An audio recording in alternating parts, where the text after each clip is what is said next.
So I've seen so many pictures of you on the MGM lot with Mickey and Judy Garland and Deanna Durbin, and there are all these stories, especially about Mickey and Judy, and then later Lana Turner, where Mr. Mayor would wrench his hands and cry and say, "Do you kids have to stay out so late at this club and that club?" And then there's a great story that Lana Turner used to tell where she went, "Oh, I'm awfully sorry. I promise I'll be good." And then she said, "I'd go ahead and do what I wanted to do anyway."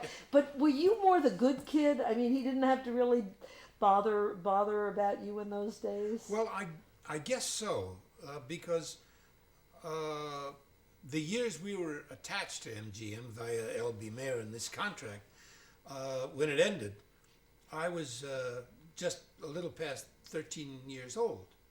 So I certainly wasn't doing many things all by myself.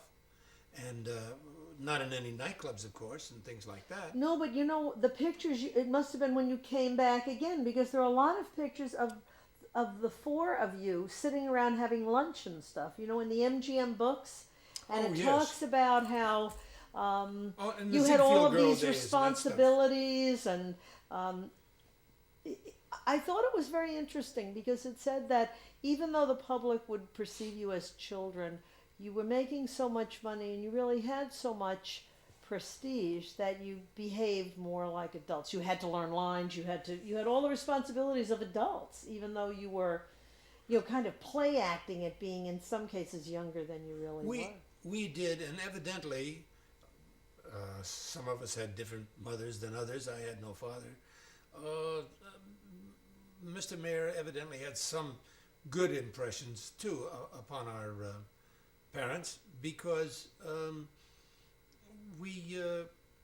yes, we were learning. We had these responsibilities, and the thing he did teach you was, which turned out to be some form of self-esteem, I guess, that people who see you on the street or in a restaurant, if you were the mother, whoever you're with, or if your mother isn't there and you're just with a friend or something, you've got to be nice to these people.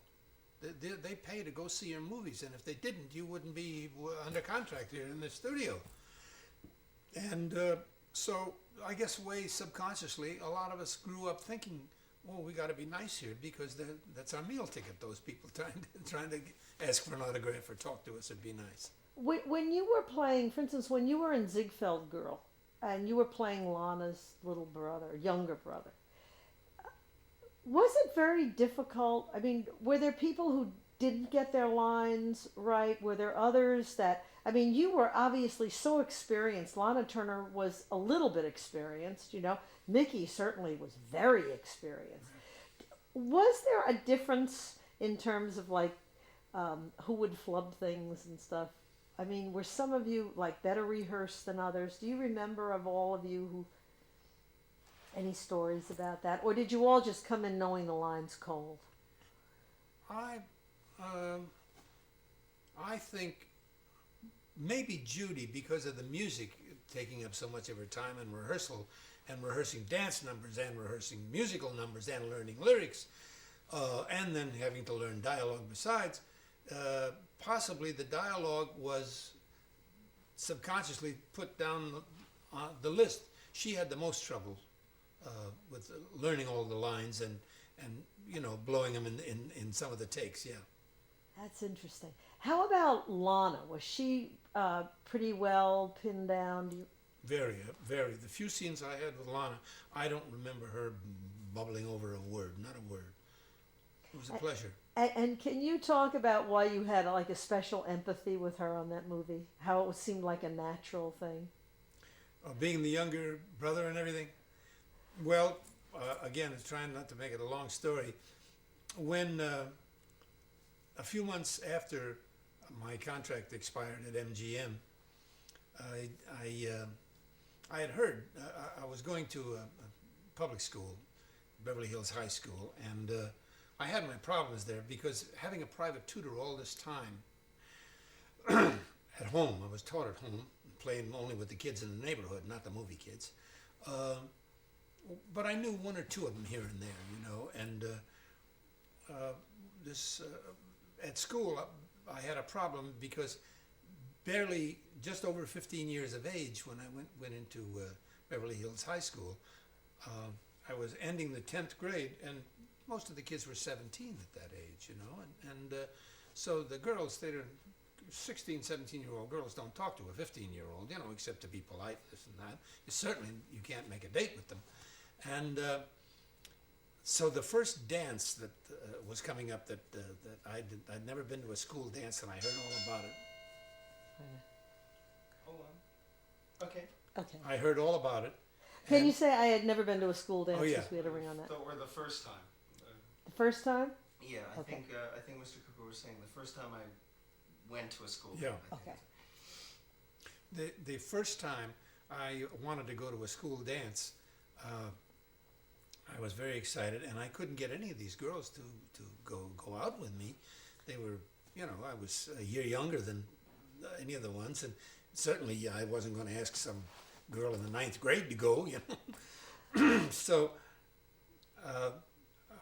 some friend of mine one day, he took me to a swimming party, and there was this new young girl MGM had just signed called Lana Turner, and a very nice girl.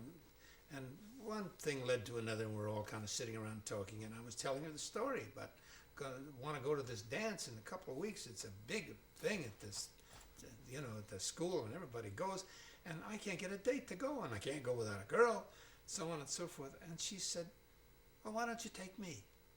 Well, I got so thrilled and was so excited. I said, would you do that? And she said, oh, of course. And I knew then even that yes, she didn't have a crush on me. She wanted to do me a favor and maybe get a kick out of this thing going on. At any rate, I took her to the dance. All the girls and everybody was like this. Their eyes popped open at this beautiful girl with me. Every time we danced, half the floor would give way, and we were dancing out there like Astaire and Rogers in a movie. And I was so grateful to her. And after that, of course, at Beverly Hills High School, what Lana had done was, I was very popular among all the young girls there. and fortunately, I didn't stay there very long. I got to working steadily after Ziegfeld Girl. And so did you Anyway, have a friendship with her? And then when you went on Ziegfeld Girl, did she say hi, Jackie, or? yes, when we ran into each other on the lot, and she heard I was going to play her younger brother, and I heard she was going to be my older sister in this film, and we talked about it, and that's going to be fun, and so on and so forth. One of the things that came off so well, I think, that people have mentioned, was that the relationship was so believable between the two of us, because yes, it was my older sister, and I was showing her some respect, which I really and truly had, and admiration for what she had done for me. And in the film, of course, as her younger brother, she had done things for me, so it was very easy to make it all an honest performance.